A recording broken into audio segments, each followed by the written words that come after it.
Imagina aqui comigo por um momento que um dia a sua amiga descobre que está grávida no momento da vida dela em que ela não se sente nem um pouco preparada para a responsabilidade enorme que é ser mãe. E para piorar, quando ela conta para o pai da criança, ele fica revoltado porque ele também não se sente pronto para ser pai. E para piorar mais ainda, no dia seguinte a polícia encontra o corpo dela cheio de balas. O celular tinha desaparecido, mas o Apple Watch, o relógio da Apple, salvou todas as mensagens de texto que ela trocou antes de ser assassinada. E o que os policiais leem nas mensagens leva eles a suspeitar fortemente do namorado dela, um boyzinho rico e mimado, um nepo baby de primeira classe do Texas, que se achava intocável e pensava que podia fazer o que quisesse porque o dinheiro do papai ia proteger ele de qualquer consequência. E foi exatamente isso que aconteceu com Ellie Costello. Oi, gente, eu sou a Rebeca, seja muito bem-vinda, bem-vindo de volta lá atrás da fita. Como é que você tá hoje, meu anjo? Tudo bem? Se você quiser ajudar o canal a crescer e melhorar cada vez mais, você agora pode se tornar membro e ter acesso a benefícios exclusivos, como por exemplo os vídeos saindo antes do horário. Você também pode mandar um pix de qualquer valor para minha chave atrásdafita@gmail.com. Tinha falado que eu estava tentando juntar dinheiro para comprar um microfone novo, pois é, né? Agora também tem uma conta do veterinário para pagar porque o meu gatinho ficou dodói e eu tô até com medo desse vídeo sair atrasado. Eu vou tentar fazer o que eu puder para ele sair na sexta-feira, espero que dê certo, mas foi tanto estresse com ele ficando doente e com o valor da conta que eu fiquei doente de estresse, você acredita, menina? Mas enfim, ninguém se importa, só tô avisando aqui que se atrasar, não me crucifiquem, por favor, mas eu espero que dê certo. E agora sim, sem mais enrolação, vamos pro caso de hoje. A nossa história começa numa manhã de julho no estado do Mississippi, nos Estados Unidos, mais especificamente no condado de Lafayette, lar da Universidade de Mississippi, e assim os moradores da cidade dividem a região com os 20 mil alunos que frequentam a instituição vindos de todos os cantos do país. E assim, logo que as férias de verão batem a porta, a maioria deles volta para casa para relaxar e passar um tempo com a família, mas uma grande parte também fica na região para participar de cursos e atividades oferecidos nas férias de verão, aproveitar as férias com os colegas de universidade, e era exatamente isso que Ellie Costello gostava de fazer. A essa altura, a jovem tinha apenas 21 anos de idade e estava estudando para se formar no curso de Negócios e Marketing. E para Ellie, essa graduação não era qualquer coisa. Estudar na Universidade do Mississippi, também chamada de Ole Miss, era a verdadeira realização de um sonho para ela. Afinal, além de ser muito renomado, o instituto também era conhecido pela valorização da história e da tradição. Além de ter a cultura de times de futebol americano bastante enraizada no campus, e como uma boa romântica, a Ellie também sonhava em conhecer o amor da sua vida nessa universidade, bem coisa de comédia romântica de sessão da tarde, sabe? Mas era o outro sonho da vida da Ellie, cruzar com o amor da sua vida em um dos corredores enquanto ia para a aula, ou na lanchonete, talvez, se apaixonar depois de uma troca de olhares intensa, namorar, casar e ter filhos. Com muita sorte, o rapaz seria aprovado pelos pais dela, que ainda moravam em St. Louis, no Missouri, e com um pouquinho mais de sorte, ele teria um pouco de sangue texano correndo nas veias. Por algum motivo, a Ellie tinha esse crush em rapazes do Texas, vai entender, mas é tipo aquele povo que acha sotaque inglês ou francês muito sexy, sabe? Enfim, até aí tudo bem. Mas a gente só tá aqui contando a história de hoje porque, infelizmente, o sonho da comédia romântica da Ellie não se realizou.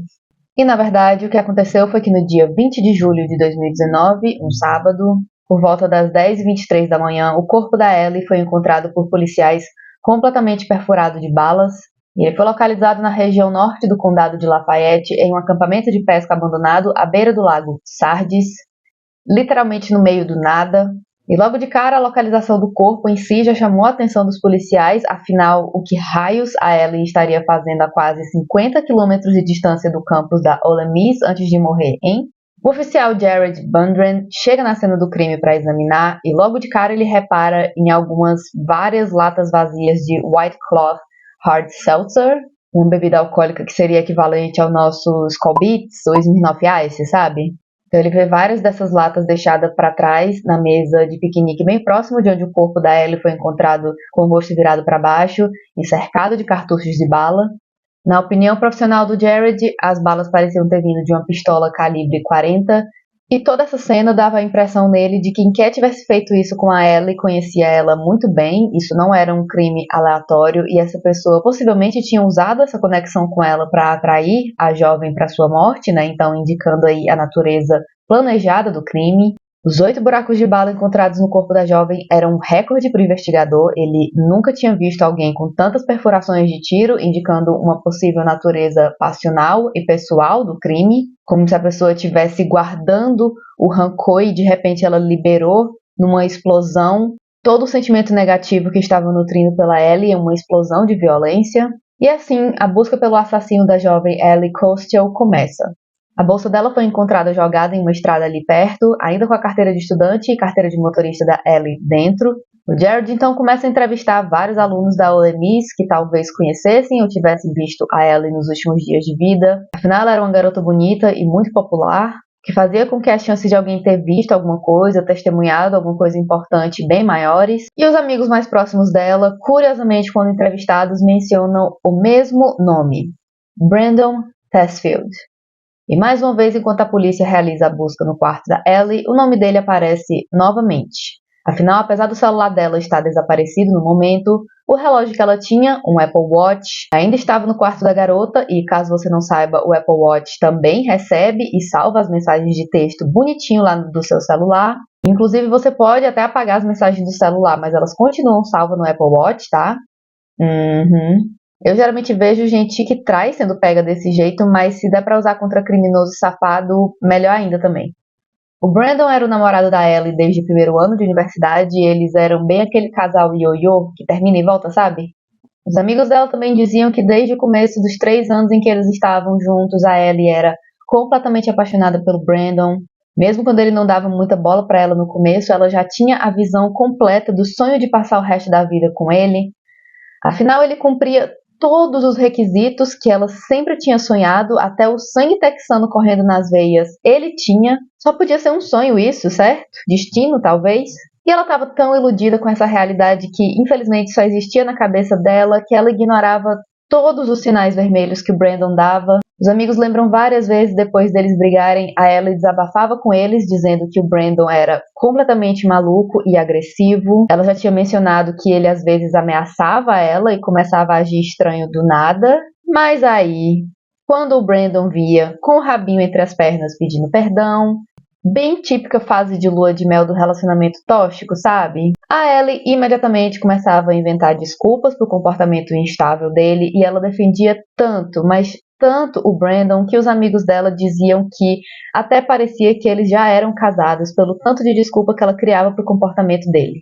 Um dos amigos da Ellie também declarou ao site de notícias Daily Beast, abre aspas, todos nós avisamos ela para terminar o namoro com o Brandon e ela respondia que, eu prefiro ver o lado bom nele, fecha aspas.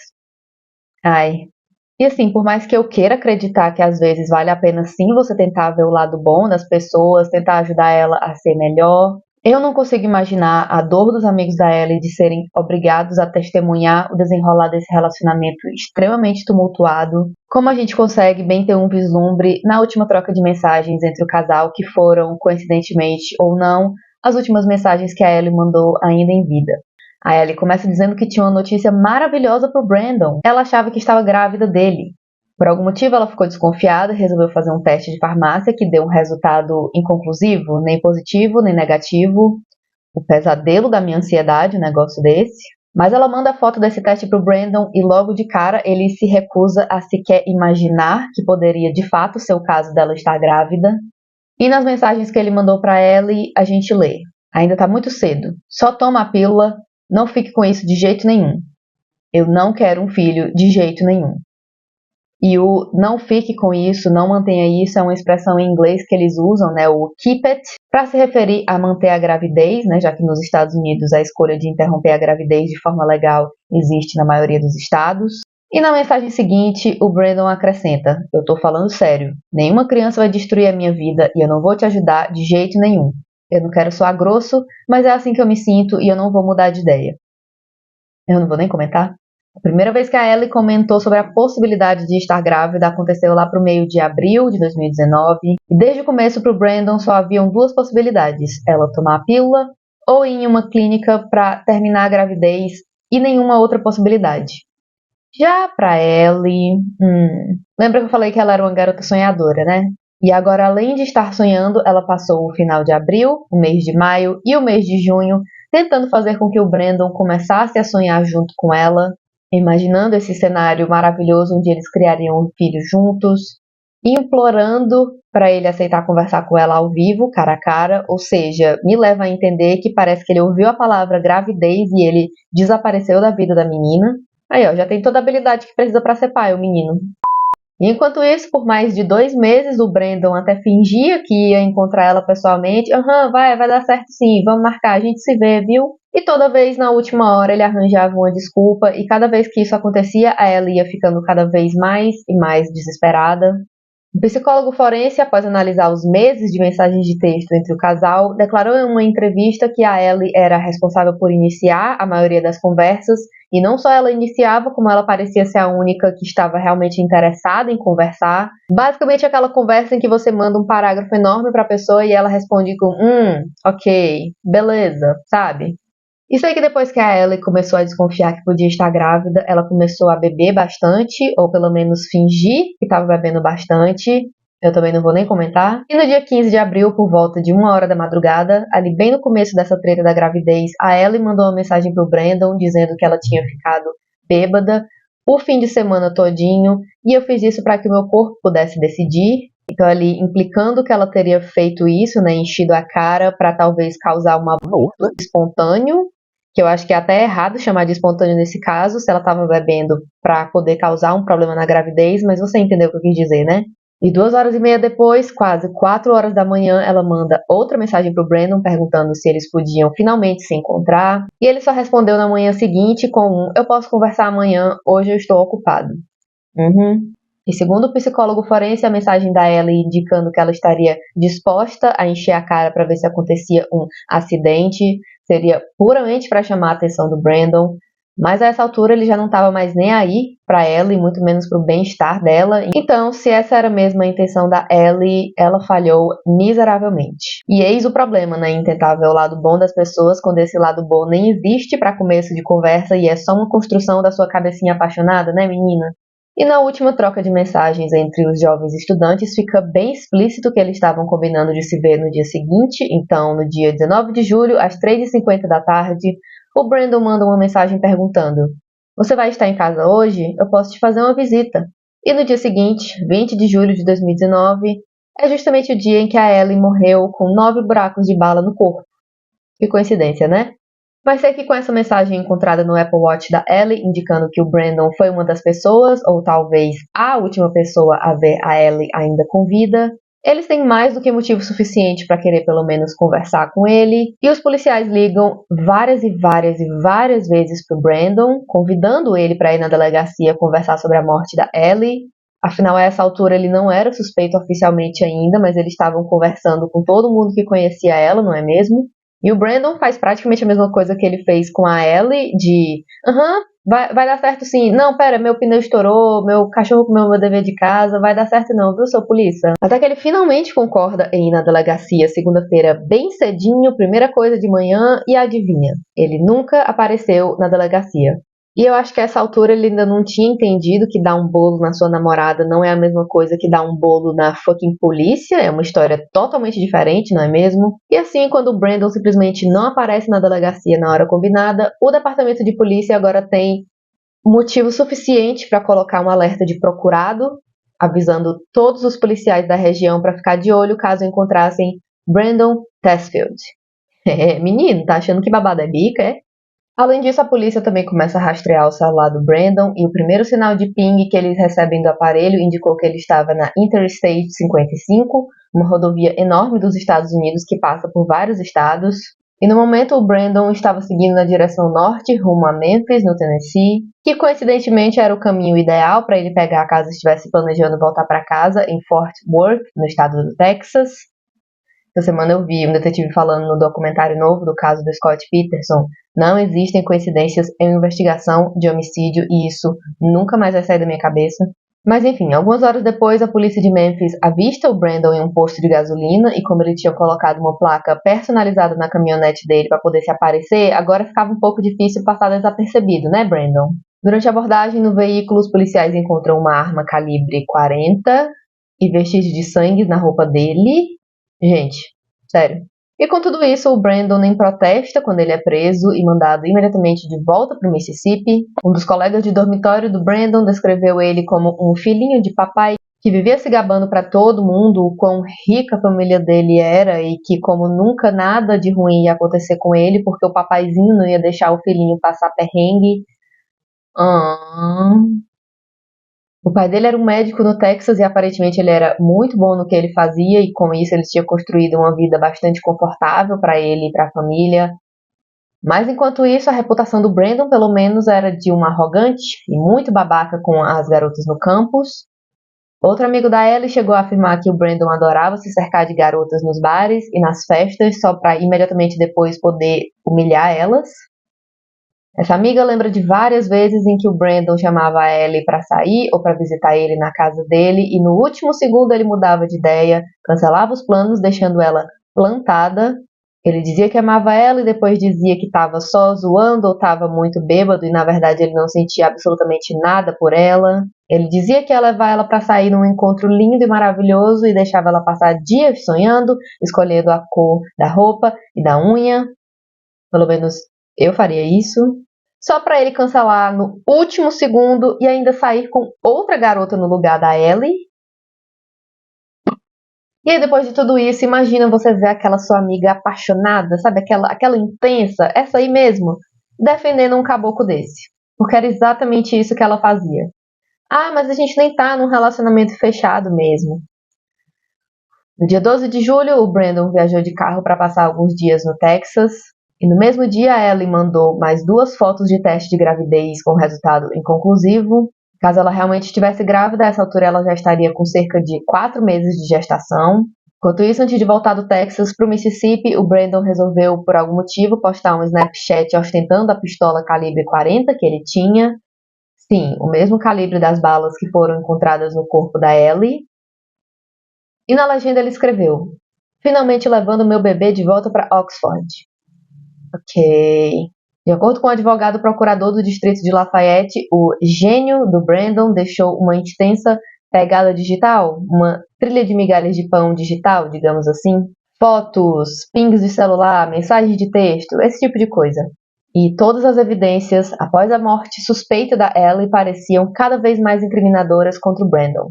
Ele pesquisou no Google How to Get Away with Murder, que sim, também é o nome daquela série fenomenal com a Viola Davis, mas que em inglês é uma expressão que pode ser traduzida como escapar impune de um assassinato.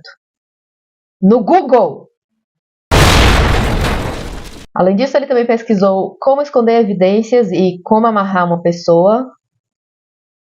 Ele até fez uma pesquisa básica sobre o Ted Bundy, mas tem essa especulação de que como a Ellie tinha acabado de assistir o filme do Ted Bundy, que tem o Zac Efron com uma amiga dela, ela pode ter comentado alguma coisa com o Brandon e por isso ele estava com o Ted Bundy na cabeça.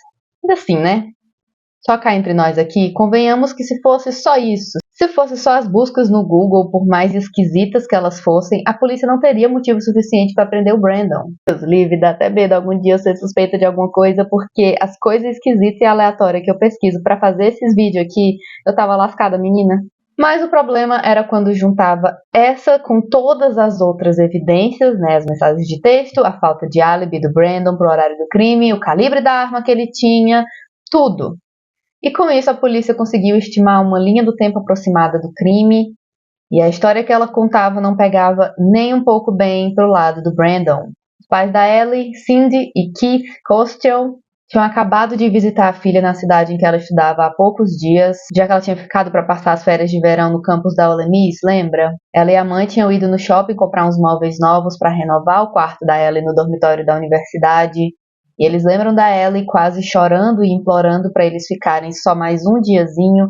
Ela só queria comer a comida de mãe mais um pouquinho, mas o casal precisava voltar para St. Louis, onde eles moravam, e a última vez que a mãe da Ellie falou com ela no telefone foi apenas algumas poucas horas antes dela ser brutalmente assassinada. Ai, a Cindy lembra da filha dizendo que tinha planos para sair com alguns amigos naquela noite. E antes mesmo dela sair de casa, o Brandon mandou uma mensagem dizendo: só me avisa quando você voltar para casa. A sua casa tá tranquila agora? O advogado do estado diz que essa mensagem é de arrepiar quando você lê ela sabendo o que ele fez, porque muito provavelmente ela fez a Ellie pensar que o Brandon finalmente queria conversar com ela sobre o futuro e não queria ser interrompido ou espiado por ninguém. Mas o que o advogado acredita é que, na verdade, ele não queria que nenhuma testemunha visse ele saindo com a Ellie, e indicando que muito provavelmente a essa altura ele já tinha alguns planos muito nefastos passando ali pela cabecinha de Nepo Baby dele. Mas apesar de toda a genialidade do Brandon, pouco antes da meia-noite as câmeras de segurança da região capturaram a Ellie saindo de um bar e entrando em um Uber sozinha, então chegando em casa pouco tempo depois.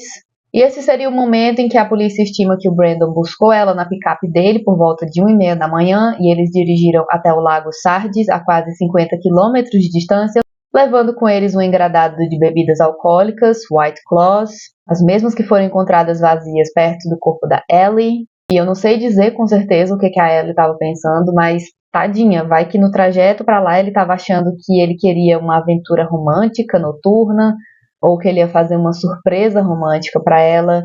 E enquanto isso, o Brandon estava planejando a surpresa mais distorcida possível: roubar a vida de uma jovem de apenas 21 anos por um motivo tão besta. Os dois então teriam sentado na mesa de piquenique, um de frente para o outro, e é especulado que o Brandon usou a lábia dele para fazer a Ellie baixar a guarda e ficar o mais confortável possível. Uma coisa meio tipo, não, gatinha, vai ficar tudo bem, eu nem tô puto não de você querer ter um filho que eu não quero criar não, viu? Tá tudo bem. E teria sido aí quando ele, aparentemente do nada, puxou a pistola calibre 40, disparou contra a própria namorada bem no peito dela, e de fato uma testemunha reportou ter ouvido disparos de uma arma pouco depois das 2 da manhã. Logo com o primeiro disparo, a polícia acredita que a Ellie já caiu de cara no chão, mas o Brandon não estava satisfeito ainda e assim ele deu a volta na mesa de piquenique para poder atirar nas costas dela mais 6 ou 7 vezes, e ele teria então finalmente abandonado a Ellie para morrer sozinha. Porém, de acordo com o time de advogados extremamente caros contratados pelo papaizinho em defesa do Brandon, as coisas não foram muito bem assim, veja bem. Segundo eles, o Brandon estava sob efeito do álcool e daquele pozinho branco que deixa o povo cheio de energia, sabe?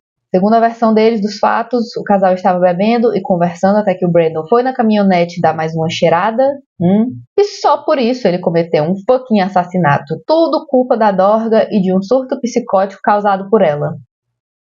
Aí, se eu fosse advogada, eu acho que eu teria vergonha de usar uma desculpa podre dessas, na moral. Mas de fato, as autoridades encontraram na casa do Brandon uma carta que parecia uma daquelas que a pessoa escreve quando cansou de viver, se é que você me entende. E na carta endereçada aos pais, o Brandon escreveu: eu sempre tive pensamentos terríveis. Eles só ficaram cada vez piores por causa do álcool e do pó. Eu acho que é o fim da linha pra mim. Ou eu vou pra cadeia, ou eu vou morrer. Eu sei que eu vou ser pego.